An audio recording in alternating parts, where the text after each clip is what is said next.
Hey guys, thanks for tuning in to another video on ForgottenWeapons.com. I'm Ian McCollum, and today's video is not here on YouTube. So the video I was going to post today is a video that I filmed when I visited ModGuns down in Texas.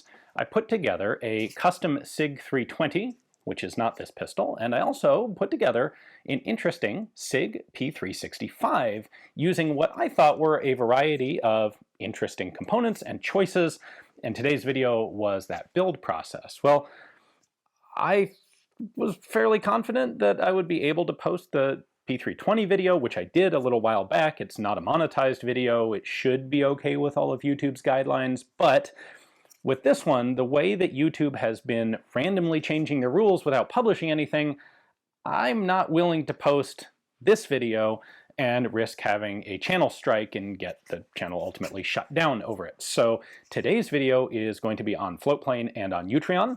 If you are on Patreon, you will get a link to this video being played on Utreon where you can watch it. So if you're interested in my build of a P365, what elements I chose and why and how the whole thing went together, there are some differences between assembling these guys and P320s.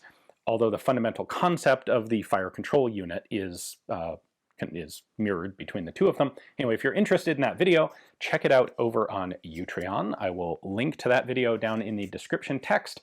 I like posting stuff on YouTube. It's where all of you guys are. It's by far the biggest audience, but if they're going to threaten to just, delete the channel over me posting stuff that is totally benign and cool, like this thing, then I'll post it elsewhere. I'll let you know about it here. So tomorrow's video is going to be some footage of me using this at our local backup gun match, which should be pretty interesting. That will be here on YouTube, at least unless they change something in the next day.